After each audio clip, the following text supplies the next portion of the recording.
Friends, my name is Yogesh Jain and today we will read the poem Animals from our book First Flight. Okay, so I am going to start the poem. Poem is Animals, written by Walt Whitman. I think I could turn and live with animals. They are so placid and self-contained. I stand and look at them long and long. They do not sweat and whine about their condition. They do not lie awake in the dark and weep for their sins. They do not make me sick and discussing their duty to God. Not one is dissatisfied. Not one is demented with the mania of owning things. Not one kneels to another nor to his kind that lived thousands of years ago.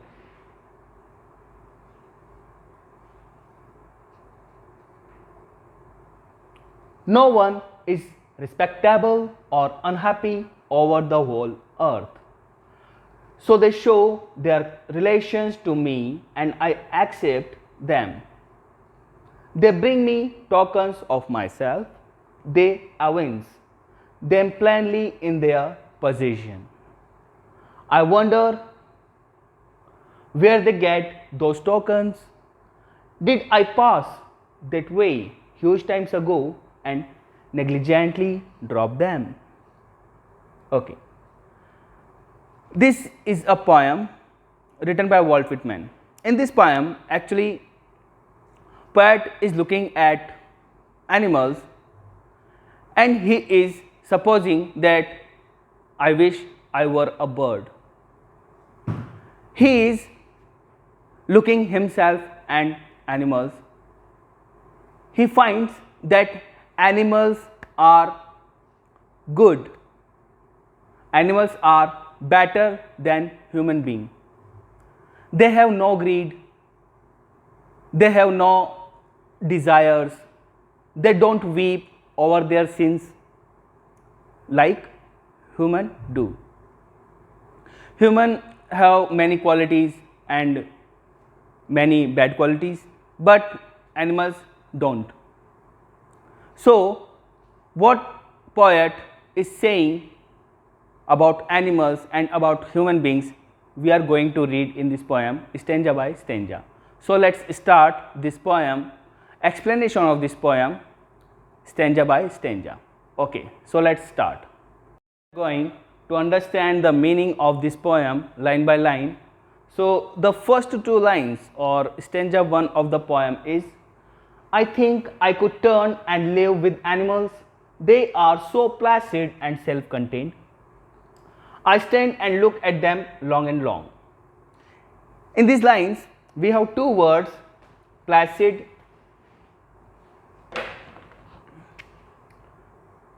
and self-contained.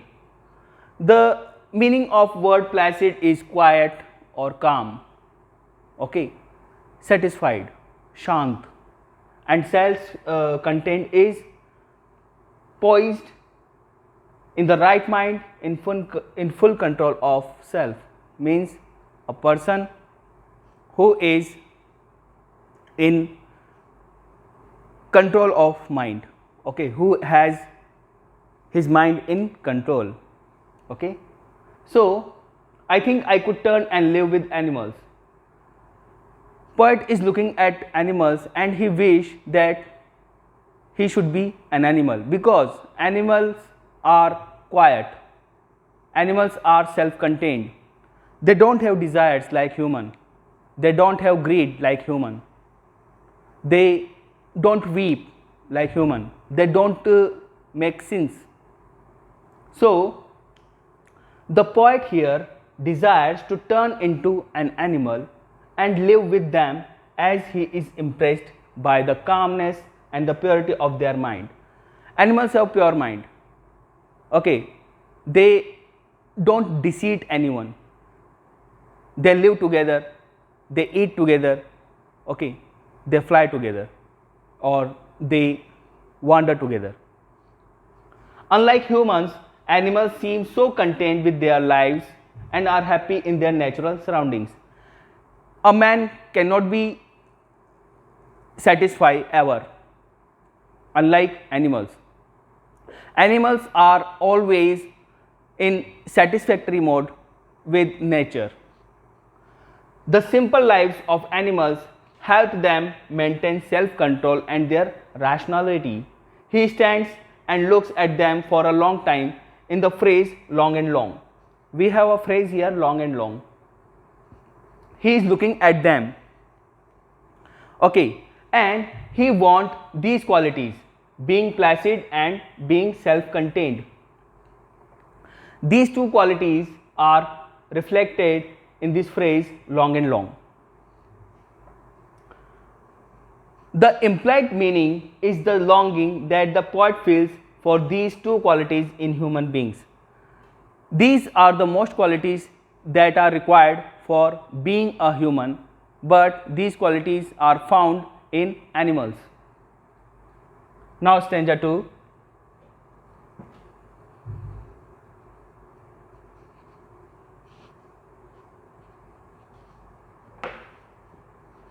They do not sweat and whine about their condition. They do not lie awake in the dark and weep for their sins. They do not make me sick discussing their duty to God. What a human do? What a man do? He always complain and cry, weep for his situation, that I have this and I don't have that.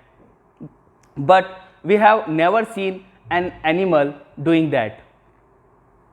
Animal is always satisfied with his natural surroundings. They do not lie awake in the dark and weep for their sins. Committing sins is the work of human, of not animals. What a human do? When he go to bed, he think about his whole day he has passed, and he thinks about his crimes, his works, his sins. But do animals do that? No. They don't lie awake in the dark and weep for their sins. They do not make me sick discussing their duty to God. Okay. A person makes crimes and also talks about rightness, also talk about moral duties. These are the works of human. These are not the works of animals. Let me explain. The poet is quite happy with the fact that animals do not make complaints and cry about their condition like humans. They eat and sleep peacefully as they have nothing to worry about, while humans, because of their wrong actions, are unable to do so and thus cannot sleep without worrying. An animal can sleep without worry, but no human in the world can sleep without worry. Humans, even after committing sins, talk about God and rightness. Okay. They do not make me sick discussing their duty to God. This line is explained here. Humans, even after committing sins, talk about God and rightness, while animals are simple creatures and they do not need to worry about praying to God. Okay. The poet here means that since animals are so pure, they do not pray to God for forgiveness or ask God to fulfill their desires like humans. Okay. Now stanza 3.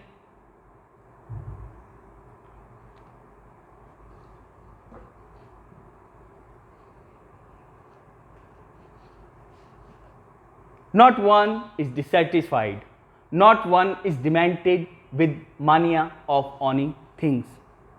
Not one kneels to another, nor to his kind that lived thousands of years ago. Not one is respectable or unhappy over the whole earth. Not one is dissatisfied.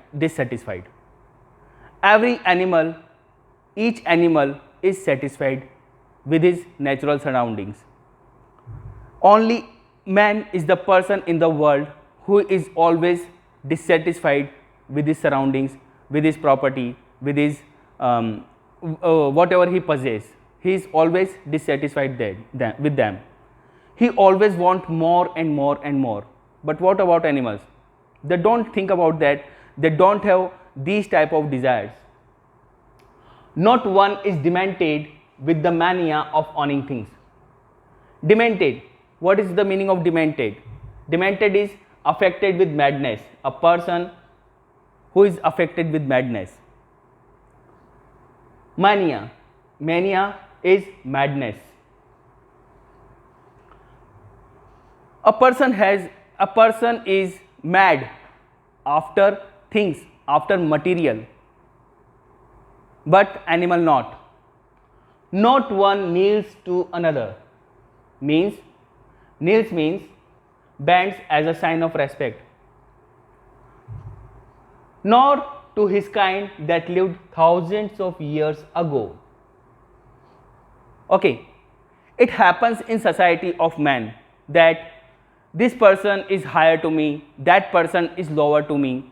It happens with society of man. This is not with animals. No one is bigger or no one is not someone is smaller to an animal. All are equal. Okay, there is not caste problem with animal. It is not necessary that they are bound to respect someone whom they don't want. Okay, so this is not with animals. Not one kneels to another, nor to his kind that lived thousands of years ago. Not one is respectable or unhappy over the whole earth. Let's see the explanation.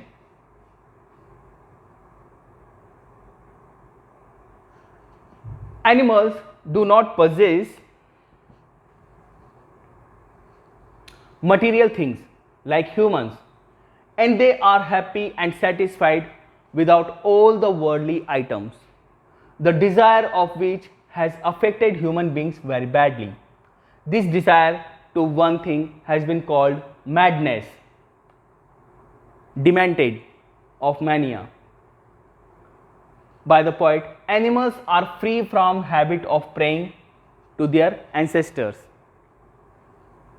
When the poet says not one is respectable, he means that since all of them are equal, there is no question to respect to someone and insult to others. This is a course of man, that he insults someone and he respects someone.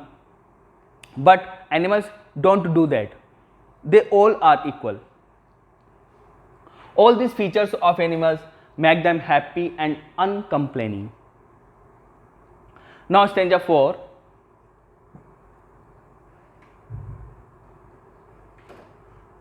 So they show their relations to me and I accept them. They bring me tokens of myself.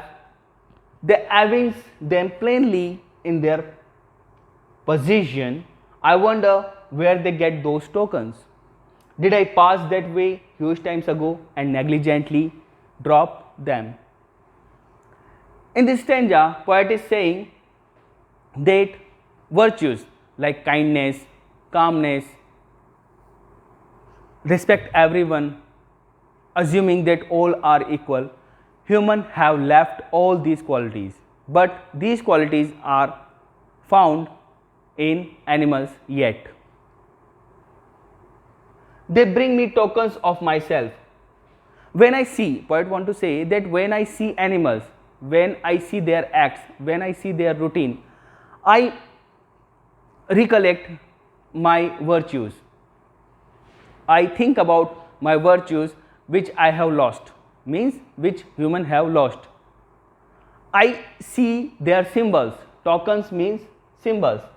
I see those symbols of human virtues in animals. They evince them plainly in their possession. They possess, animals possess those qualities which should be found in human. I wonder where they got those tokens. Did I pass that way huge times ago and negligently drop them? Poet is afraid that have human lost those virtues forever? Let's see the explanation. The poet feels that animals represent human beings in some way. This means that animals seem to have what humans once had, i.e., virtues like kindness, self-containment, and innocence. Humans have left all these qualities of kindness, self-containment, and innocence. They symbolize the lost values of the human race. He believed that civilization has corrupted human beings, and instead of teaching values to them, it has taught them greed. Being materialistic in this competitive world, man is becoming more and more greedy, and this greed has developed bad qualities in man. He believes in this poem that humans dropped these virtues a long time ago and have forgotten them. Man has forgotten human values, human virtues, and poet is seeing those values in animals which have natural surroundings. So this was the poem. I like this poem very much because in this poem we found that where we are and what we are doing in the world. Poet is comparing human with animals, and he found animals better than man in aspect of qualities. So what poetic devices are used in this poem? Poetic devices are repetition. Repetition is done in this poem. I stand and look at them long and long. They do not. In stanza 1 we had they do not have the lines were in stanza 2, they do not feed and wine, they do not lie awake, they do not make me sick. So they do not, these words, this phrase is repeated in 3 lines continuously. So repetition has occurred, and not one is. In stanza 3 we had not one is dissatisfied, not one kneels to another, not one is respectable. So not one, this phrase is repeated in 3 lines continuously. So repetition has occurred, and we found alliteration. What is alliteration? Alliteration is repeating of consonant sound, in repetition of initial consonant sounds in the same line. Like they do not make me sick. So sound M is repeated. I wonder where. So sound W, sound W is repeated. They got these tokens. Sound TH, sound the is repeated. They, those tokens. So in this manner alliteration has occurred. Rhyme scheme. If we talk about rhyme scheme of this poem doesn't have any rhyme scheme. This is written in free verse. So in this manner this poem ours, we have read the poem and we have explained the poem. Thank you very much.